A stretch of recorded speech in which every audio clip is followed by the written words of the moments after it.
ನಮಸ್ಕಾರ ನಮ್ಮ ವೀಕ್ಷಕರಿಗೆಲ್ಲ ನಮ್ಮ ಚಾನಲ್ಗೆ ಸ್ವಾಗತ. ಇವತ್ತಿನ ವಿಚಾರ ಏನು ಇರುತ್ತೆ, ಮಾಮೂಲಿ ನಮ್ಮ ರೈತರಿಗೋಸ್ಕರನೇ ರಿಸರ್ವ್ ಆಗಿರೋ ಚಾನಲ್ ಅಲ್ಲಿ ಯಾವ ರೈತರ ಬಗ್ಗೆನೇ ವಿಡಿಯೋಸ್ ಬರ್ತಾ ಇರುತ್ತೆ. ಇವತ್ತು ಮತ್ತೊಂದು ರೈತರಿಗೆ ಮಾಹಿತಿ ಕೊಡೋ ವಿಡಿಯೋದಲ್ಲಿ ಮತ್ತೊಂದು ವಿಡಿಯೋಗೆ ಸ್ವಾಗತ. ಇವತ್ತು ನೋಡ್ತಾ ಇರ್ಬೋದು, ಎಕ್ಸ್ಪ್ಲೇನ್ ಮಾಡೋಷ್ಟೇ ಏನಿಲ್ಲ. ಇದರ ಹಾಗಲಕಾಯಿ ಕೃಷಿ ಅಲ್ಲ, ಹಾಗಲಕಾಯಿ ಅಂತಾನೆ ಬರುತ್ತೆ. ಸಾಮಾನ್ಯ ಹೀರೆಕಾಯಿ ಕೃಷಿಯಲ್ಲಿ ಮತ್ತೊಂದು ವಿಡಿಯೋಗೆ ಸ್ವಾಗತ. ಯುವ ರೈತರನ್ನ ಭೇಟಿ ಮಾಡ್ಕೊಳ್ಳೋಣ, ಮತ್ತೆ ಅವ್ರನ್ನ ಪರಿಚಯ ಮಾಡ್ಕೊಂಡು ಅವ್ರ ಮುಖಾಂತರ ಮತ್ತಷ್ಟು ಮಾಹಿತಿಗಳನ್ನ ನಮ್ಮ ಚಾನಲ್ಗೆ ವೀಕ್ಷಕರಿಗೆ ಕೊಡೋ ಮಾಹಿತಿ ಮಾಡೋಣ. ಇದೇ ತರ ನಾವು ಕಂಟಿನ್ಯೂಸ್ ವಿಡಿಯೋ ಕೊಡ್ತಾ ಇರ್ತೀವಿ, ಅದು ನೀವು ಅಕ್ಸೆಪ್ಟ್ ಮಾಡ್ಕೊಳ್ಳಿ, ಬಿಡಿ. ಆದ್ರೆ ರೈತರಿಗೋಸ್ಕರ ಇನ್ಫಾರ್ಮೇಶನ್ ಕೊಡ್ತಾ ಇರ್ತೀವಿ. ಈ ವಿಡಿಯೋ ಇಷ್ಟ ಆದ್ರೆ ನೀವು ಚಾನಲ್ನ ಸಬ್ಸ್ಕ್ರೈಬ್ ಮಾಡಿ. ನಾವು ಪ್ರತಿ ವಿಡಿಯೋದಲ್ಲಿ ಹೇಳ್ಬೇಕಾಗಿಲ್ಲ, ಅದು ನಿಮ್ಗೆ ಗೊತ್ತೇ ಇರುತ್ತೆ. ಬನ್ನಿ ನೆಕ್ಸ್ಟ್ ವಿಷಯಕ್ಕೆ ಹೋಗೋಣ. ಸರ್ ನಮಸ್ಕಾರ. ನಮಸ್ಕಾರ ಸರ್ ಹೇಳಿ ಸರ್, ಈಗ ಹೀರೆಕಾಯಿ ಕೃಷಿಗೆ ಬಂದಿದ್ದೀವಿ. ಹೀರೆಕಾಯಿ ಕೃಷಿನಲ್ಲಿ ನಿಮ್ಮ ಮಾಹಿತಿಗಳು, ಸಾಮಾನ್ಯವಾಗಿ ಹೀರೆಕಾಯಿ ಬಗ್ಗೆ ಮಾಹಿತಿಗಳು ಸುಮಾರು ನಮ್ಮ ಚಾನಲ್ ಅಲ್ಲಿ ಹಂಚ್ಕೊಂಡಿದ್ದೀವಿ. ಆದ್ರೂ ಇದ್ರ ಬಗ್ಗೆನೇ ಮಾಡ್ತಾ ಇರ್ತೀವಿ. ಕಾರಣ ಏನಂದ್ರೆ, ಒಂದೇ ಬೆಳೆ ಆದ್ರೂ ಒಬ್ಬ ರೈತರು ಮಾಡ್ತಕ್ಕಂಥ ಕೃಷಿ ವಿಧಾನ ಒಬ್ರಿಂದ ಒಬ್ಬರಿಗೆ ಚೇಂಜ್ ಆಗ್ತಾ ಇರುತ್ತೆ. ತರಕಾರಿ ಒಂದೇ ಇರ್ಬೋದು, ಕೃಷಿ ವಿಧಾನ ಇರುತ್ತೆ. ಆಮೇಲೆ ನಿಮ್ಮ ತಾಯಿಯವರಲ್ವ ಇರೋ? ಬನ್ನಿ ಇಲ್ಲ ಹಂಗೆ ಆಮೇಲೆ ನೋಡಿ, ಈಗ ಒಂದು ಫ್ಯಾಮಿಲಿ ಸಮೇತ ತೋರಿಸ್ತೀನಿ ನಿಮ್ಗೆ. ಒಂದು ಫ್ಯಾಮಿಲಿ ಯಾವ ರೀತಿ ಕೃಷಿ ಮಾಡ್ಬೇಕು ಅಂತ. ಒಂದು ಕೃಷಿನಲ್ಲಿ ಸಕ್ಸಸ್ ಕಾಣ್ಬೇಕಾದ್ರೆ ಬರೀ ಲೇಬರ್ಸ್ ನಂಬ್ಕೊಂಡ್ರೆ ಅದು 100% ಉದ್ಧಾರ ಆಗೋದಿಲ್ಲ. ಒಂದು ಫ್ಯಾಮಿಲಿ ಎಲ್ಲ ಸೇರಿ ಯಾವ ರೀತಿ ಕೃಷಿ ಮಾಡ್ತಾರೆ, ಕೃಷಿನಲ್ಲಿ ಅವರು ಈಗ ಅದು ಮಾಡ್ತಕ್ಕಂಥದ್ದು ವೆಚ್ಚ, ಕೃಷಿ ವೆಚ್ಚನ ಯಾವ ರೀತಿ ಕಡಿಮೆ ಮಾಡ್ತಾರೆ, ಇದು ಕಂಪ್ಲೀಟ್ ಡೀಟೇಲ್ಸ್. ಇದನ್ನ ನೀವು ಕೊನೆವರೆಗೂ ನೋಡಿದ್ರೆ ಖಂಡಿತ ಅರ್ಥ ಆಗುತ್ತೆ. ಕೃಷಿನಲ್ಲಿ ಯಾವ ರೀತಿ ಉಳಿತಾಯ ಮಾಡ್ಬೇಕು ಹಣ ಅಂತೇಳಿ, ಮತ್ತೆ ಸಕ್ಸಸ್ ಆಗೋದಕ್ಕೂ ಕಾರಣ ಕೇಳೋಣ. ಸರ್ ನಮಸ್ಕಾರ. ನಮಸ್ಕಾರ ಸರ್, ಪರಿಚಯ ಮಾಡ್ಕೊಡಿ ಸರ್, ನಿಮ್ಮ ತಂದೆ ತಾಯಿ ಹಾಗೆ ನೀವು. ನನ್ನ ಹೆಸರು ಮಧುಕುಮಾರ್ ಅಂತ. ನಾನು BBA ಸೆಕೆಂಡ್ ಇಯರ್ ಮಾಡ್ತಾ ಇದ್ದೀನಿ KR ಪುರಂ ಅಲ್ಲಿ, ಬೆಂಗಳೂರು ಹತ್ರ. KR Puram government college GFCC. ನಮ್ಮ ಅಪ್ಪ ವೆಂಕಟೇಶಪ್ಪ ಅಂತ, ನಮ್ಮಮ್ಮ ಪವಿತ್ರ ಅಂತ. ನಮಸ್ಕಾರ ನೀವು ಎಲ್ರಿಗೂ, ನಿಮ್ ಫ್ಯಾಮಿಲಿಗೆ. ಈಗ ಹೇಳಿ ಸರ್, ಇದು ಹೀರೆಕಾಯಿ ಕೃಷಿ ಎಷ್ಟು ತಿಂಗಳಾಗಿದೆ ಈಗ? ಇದು ಅರೌಂಡ್ 2 months ಆಗಿದೆ ನಾಟಿ ಮಾಡಿ. ನಾಟಿ ಮಾಡಿ ಇದು 1 month ಗೆಲ್ಲ ಕಾಯಿ ಕೈಯುತ್ತೆ. ಕರೆಕ್ಟ್ ನಾಟಿ ಮಾಡಿ ಆದ್ಮೇಲೆ ಇದು ನಾವು ಪೇಪರ್ ಏನ್ ಹಾಕ್ದಿರ ಹಂಗೆ ಡೈರೆಕ್ಟ್ ಹಂಗೆ ಬೆಡ್ ಹಾಕೊಂಡು ನಾವೇ ಕೈಯಲ್ಲಿ ಮಾಡ್ತಾ ಇರೋದು. ಅದು ಕರೆಕ್ಟ್ ಆಗಿ ಬೆಡ್ ಹಾಕ್ಬಿಟ್ಟು ಇನ್ನ ನೀಟಾಗಿ ಪೇಪರ್ ಹಾಕ್ಬಿಟ್ಟು ಮಾಡಿದ್ರೆ ಇನ್ನ ಕೃಷಿ ಚೆನ್ನಾಗಿ ಬರುತ್ತೆ ಬೆಳೆ. ಅದು ಒಂದ್ ಕೊಯ್ಲಿಗೆ ಏನಿಲ್ಲ ಒಂದು ಅರೌಂಡ್ ಫಸ್ಟ್ ಸ್ಟಾರ್ಟಿಂಗ್ ಒಂದು 200 kgs ಮೇಲೆನೆ ಬರುತ್ತೆ. ಅಂದ್ರೆ ಸ್ಟಾರ್ಟಿಂಗ್ ಗಿಡ ನಾಟಿ ಮಾಡಿದ್ಮೇಲೆ ಕೊಯ್ಲು ಫಸ್ಟ್ ಕೊಯ್ಲಿಗೆ ಎಷ್ಟು ದಿನ ಆಗಿದೆ ತಗೊಂಡಿದೆ? 25 days ಆದ್ಮೇಲೆ ಸ್ಟಾರ್ಟ್ ಆಗುತ್ತೆ. ಅಂದ್ರೆ ಮಲ್ಚಿಂಗ್ ಪೇಪರ್ ಹಾಕದೇನೋ ಮಾಡಿರೋದನ್ನು ನಾವು ವೀಕ್ಷಕ ಗಮನಿಸಬಹುದು. ಎಲ್ಲ ಕೃಷಿಗೂ ಮಲ್ಚಿಂಗ್ ಪೇಪರ್ ಹಾಕ್ಲೇಬೇಕು ಅನ್ನೋ ಅವಶ್ಯಕತೆ ಇಲ್ಲ, ನಾವು ಮಾಡೋ ಕೃಷಿ ವಿಧಾನದಲ್ಲಿ ಡಿಪೆಂಡ್ ಆಗಿರುತ್ತೆ. ಸರ್ ಆಮೇಲೆ ಈಗ ಎಷ್ಟನೇ ಕೊಯ್ಲು ಆಗಿದೆ ಈಗ ನಾವು ನೋಡ್ತಾ? ಇದು ಅರೌಂಡ್ 11th ಸರ್. 11ನೇ ಕೊಯ್ಲು ಮುಗಿಸಿದ್ದೀರಾ? ಇಲ್ಲ, ಮುಗಿಸಿದಿರಿ. 12ನೇ ಕೊಯ್ಲು. ಈಗ ಸರ್, ಈಗ ಪ್ರಾರಂಭದಲ್ಲಿ ಸ್ಯಾಂಪಲ್ ಬಂದಾಗ ಎಷ್ಟು ಕೊಯ್ಲು ಬಂದಿತ್ತು ನಿಮ್ಗೆ, ಎಷ್ಟು ಕೆಜಿ ಬಂದಿತ್ತು ಅಂತ? ಪ್ರಾರಂಭ ಫಸ್ಟ್ 200 kgs ಸ್ಟಾರ್ಟ್ ಆಗುತ್ತೆ. ಆತತ್ರ ಇದೊಂದು ಅರ್ಧ ಎಕರೆ ಐತಲ್ಲ, ಇದೊಂದು ಅರೌಂಡ್ ಒಂದು ಅರ್ಧ ಎಕರೆ ಇದೆ ಅಷ್ಟೇ. ಒಂದ್ 400 kg ಸಿಕ್ಕಿತ್ತು. ಜಾಸ್ತಿ ಅಂದ್ರೆ 400 kg ಸಿಗುತ್ತೆ ಒಂದ್ ಅರ್ಧ ಎಕರೆ. ಒಳ್ಳೆ ತುಂಬ ಕೊಯ್ಲು ಅಂತಾರಲ್ವಾ, ಅದ್ರಲ್ಲಿ 400 kg ಸಿಗುತ್ತೆ. ಹೈಯೆಸ್ಟ್ ಅದೇ ನಮ್ದು. ಅದಾದ್ಮೇಲೆ ಮತ್ತೆ ಇವಾಗ ಏನು ಗಿಡ ಚಿಗುರಿಸಿ ಮತ್ತೆ ನಾವೇನ ಗೊಬ್ಬರ ಏನೋ ಚೆನ್ನಾಗಿ ಹಾಕಿದ್ರೆ ಅದ್ ಮತ್ತೆ ಚಿಗುರ್ ಬಿಟ್ರೆ ಒಂದ್ ಸ್ವಲ್ಪ ಜಾಸ್ತಿ ಸಿಗುತ್ತೆ. ಇಲ್ಲ ಮಾಮೂಲಿ 200-250 ಒಳಗೆ ಇರುತ್ತೆ. ಇನ್ನು 10 ಕೊಯ್ಲು ಸಿಗುತ್ತೆ. 10 ಕೊಯ್ಲು ಸಿಗುತ್ತೆ. ಅದೇ ಗೊಬ್ಬರಗಳ ಚೆನ್ನಾಗಿ ಹಾಕೊಂಡು ಮಾಡಿದಾಗ ನಾವು ಒಂದ್ ಸ್ವಲ್ಪ ಸಿಗುತ್ತೆ ಸರ್. ಕೆಲವರು ಹೀರೆಕಾಯಿ ಬೆಳೆ ಹೇಳ್ತಾರೆ, ಅದು ಸ್ಟಾರ್ಟ್ ಆದ್ಮೇಲೆ 1 ತಿಂಗಳಲ್ಲಿ ಮುಗ್ದೋಗುತ್ತೆ ಅಂತ. ಅದು ನಾವ್ ಯಾವ ರೀತಿ ಮಾಡ್ತೀರೋ ಅದ್ರ ಮೇಲೆ ಡಿಪೆಂಡ್ ಆಗಿರುತ್ತೆ. ನಾವ್ ಆಮೇಲೆ ಗಿಡ ಚೆನ್ನಾಗಿ ಗಿಡ ನಾವ್ ಹೆಂಗ್ ನೋಡ್ಕೊಂತೀರೋ ಅದು ನಮ್ಗೆ ಫಸಲ್ ಹಂಗೆ ಕೊಡುತ್ತೆ. ಗಿಡ ನಾವ್ ಯಾವ ರೀತಿ ನೋಡ್ಕೊಂಡ್ರೆ ಅದ್ ಕೊಡುತ್ತೆ. ಮತ್ತೆ ನೋಡಿ ಪಿಂದೆ ಬರ್ತದೆ, ತಿರ್ಗಾ ಒಂದೊಂದೇ ಶುರುವಾಗ್ತಾ ಇರ್ತದೆ. ಈಗಲೂ ನೋಡ್ಬೋದು, ನಮ್ಮ ವೀಕ್ಷಕರು ಗಮನಿಸಿಲ್ಲ, ಈಗಲೂ ನೋಡಿ ಚಿಕ್ಕ ಕಾಯಿಗಳು ಏನ್ ಚೆನ್ನಾಗಿದೆ ಅಂತ. ಪ್ರಾರಂಭದ ಕೊಯ್ಲುಗಳ ತರಾನೇ ಇದೆ ಸರ್. ಆಮೇಲೆ ಈಗ ನಾವು ಫಸ್ಟ್ ಬೆಳೆ ಬಗ್ಗೆ ಮಾತಾಡೋಣ ಸರ್. ಈಗ ಆಮೇಲೆ ಬೆಳೆಗಳ ಬಗ್ಗೆ ಬರೋಣ. ಈಗ ಬೆಳೆ ಪ್ರಾರಂಭದಲ್ಲಿ ಈಗ ನೀವು 20 ಗುಂಟೆ ಅಲ್ವಾ ಸರ್ ಇದು? 20 ಗುಂಟೆನಲ್ಲಿ ಎಷ್ಟು ಪ್ಯಾಕೆಟ್ ಬೀಜ ನಾಟಿ ಮಾಡ್ಬೇಕು, ಹೇಗೆ ವೆರೈಟಿ ಯಾವ್ದು ಅಂತ ಹೇಳ್ಬೋದ್ರಿ? ಇದು 20 ಗುಂಟೆಯಲ್ಲಿ 4 ಪ್ಯಾಕೆಟ್ ನಾಟಿ ಮಾಡ್ಬೇಕು ಸರ್. ಇದು ನಾವಿ F1 ಅಂತ. ಒಂದ್ ಪ್ಯಾಕೆಟ್ ಏನ್ ಬೆಲೆ ಆಗುತ್ತೆ? 750-760 ರೂಪಾಯಿ. 1 ಎಕರೆಗೆ ನಮ್ಗೆ 8 ಪ್ಯಾಕೆಟ್ ಸಾಕಾಗುತ್ತಲ್ಲ? 8 ಪ್ಯಾಕೆಟ್. ಇದು ನೀವು ಬೆಡ್ ಮಾಡ್ಬೇಕಾದ್ರೆ ಅದಕ್ಕೆ ಏನಾದ್ರು ಗೊಬ್ಬರಗಳು ಏನಾದ್ರು ಹಾಕಿದ್ರ? ಏನಿಲ್ಲ ಸರ್, ನಾವ್ ಏನ್ ಹಾಕಿಲ್ಲ ಗೊಬ್ಬರ. ಹಾಕ್ಬೋದು, ಹಾಕಿಲ್ಲ ನಾವು. ಇದು ಡೈರೆಕ್ಟ್ ಹಂಗೆ ನಾಟಿ ಮಾಡಿರೋದು. ಕಾಂಪ್ಲೆಕ್ಸ್ ಗೊಬ್ಬರ ಹಾಕೊಂಡ್ರಿ.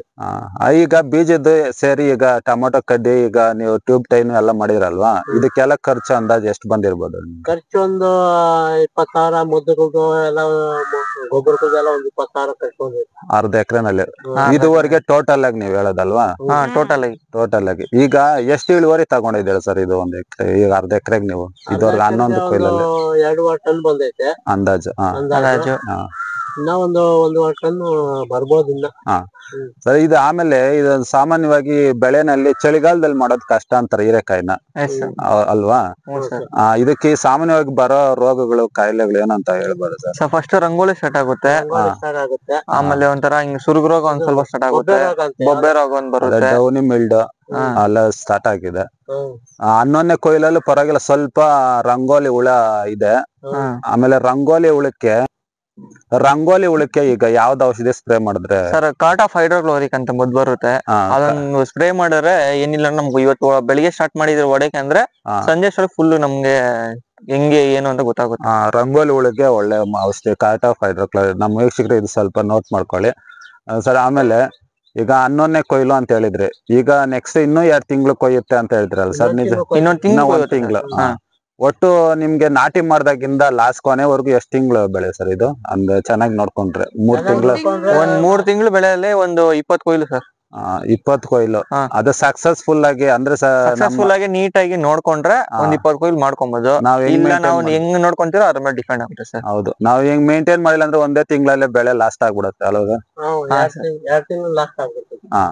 ಇದ್ರಲ್ಲಿ ಹೀರೆಕಾಯಿಯಲ್ಲಿ ನಾವಿ ಫೋನ್ ಎಲ್ಲಾ ಫಾರ್ಮರ್ಸ್ ಹೇಳ್ತಾರಲ್ಲ, ಅದೇನು ಕ್ವಾಲಿಟಿ ಅಷ್ಟು ಚೆನ್ನಾಗಿರುತ್ತೆ ಹೇಗೆ ಸರ್? ಮಾರ್ಕೆಟ್ ಚೆನ್ನಾಗಿದೆ ಸರ್, ಕ್ವಾಲಿಟಿ ಎಲ್ಲ ಲಾಂಗ್ ಬರುತ್ತೆ ಕಾಯಿ, ಶೈನಿಂಗ್ ಬರುತ್ತೆ, ಕಲರ್ ಗಿಲರ್ ಎಲ್ಲ ಚೆನ್ನಾಗಿರುತ್ತೆ. ಈಗ ಸರ್ ನಿಮ್ಗೆ ಪ್ರಾರಂಭದಲ್ಲಿ ಎಷ್ಟು ಕಡಿಮೆ ಬೆಲೆ ಸಿಕ್ಕಿತ್ತು?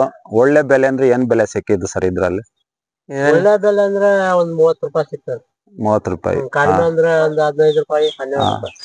ನಿಮ್ಗೆ ಮಿನಿಮಮ್ ಮಾಡೋ ಖರ್ಚು ಬರ್ಬೇಕಂದ್ರೆ ಎಷ್ಟು ಬೆಲೆ ಸಿಗ್ಬೇಕು ಸರ್ ಕೆಜಿಗೆ?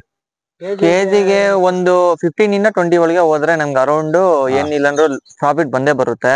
15 ಒಳಗೆ ಬಂದ್ರೆ ಮಾತ್ರ ಸ್ವಲ್ಪ ಲಾಸ್ ಆಗ್ಬಿಡುತ್ತೆ ಅಷ್ಟೇ. ಅದ್ ಬಿಟ್ರೆ ಲಾಸ್ ಅನ್ನೋದು ಏನು ಆಗಲ್ಲ.